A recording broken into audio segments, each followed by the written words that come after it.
Sometimes I think I should rebrand Dan About Thailand to Dan About Koh Chang, because my family and I have been spending an increasing time on this beautiful island.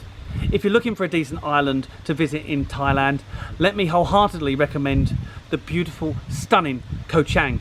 Unlike some of the more commercial islands like Samui and Phuket, Koh Chang has managed to retain a lot of its rugged charm and yet still offer lots of things to do. And boy, are there lots of things to do. I've been in Thailand some 15 years and I'm finding myself repeatedly coming back to this island and exploring and finding new things. Now, for most people that have come to this island, you come via the ferry, turn right, and you head into the more tourist familiar territories such as White Sands, Lonely Beach, Kong Prao, etc. All very nice, by the way. However, increasingly, more and more people are dipping their toe into East Koh Chang, and that's where I am now, and I've absolutely loved it. And I wonder sometime why it took so long for me to discover this. You turn left at the ferry, and there it is. There's plenty of things to do, but first of all, let me introduce where we've stayed.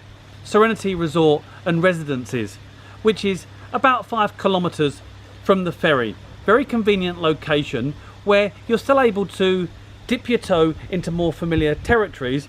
It's a 10-15 minute drive into White Sands and there's lots of restaurants there. Why I've liked this place is it's beachfront, but it's the accommodation too.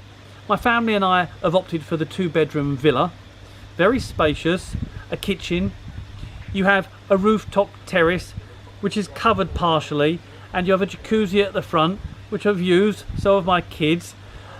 And on the rooftop you have complete uninterrupted views of this beautiful sea.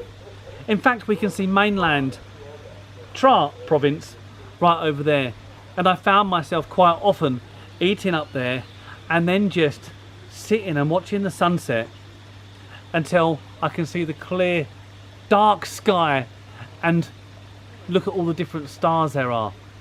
Simply wonderful. Being over this side as well, it's far more untouched, which means there's beauty on every corner. Quite often I'll see an eagle fly over top. If you don't want to stay in a villa, then there are some really spacious bungalows here as well. You have a restaurant which is in a terraced area right on the beach, serving Thai and Western food to a decent level. They've got a cocktail bar as well for those that like to have a drink. If you're wondering what you can do on the east side, well, we found lots. There's actually a small beach, undiscovered paradise called Wai Chek, which you can't get to via car, but you can on a bike, or if you're a little bit fitter, it's well worth taking the trek. And my wife and I took the 4-kilometer jungle trek to discover it, and it was just beautiful. I felt very privileged to see that, knowing that so many people haven't seen it.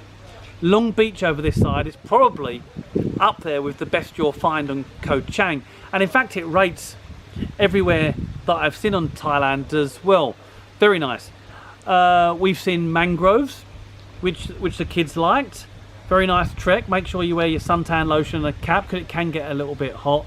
And if you go to the end called Salapet, there's a famous seafood restaurant which the local Thais love to go and visit. Not only is the food good, but you're on a pier and the views are breathtaking. So let me conclude.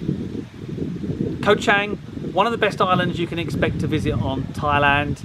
When you're here, yes, go to the more traditional tourist jaunts. If you want something a bit different, come to Serenity Resort. It's a slice of luxury in one of the more charming areas of the island in East Koh Chang, and there's so much to see here. So for me, Dan About Thailand, see you next time.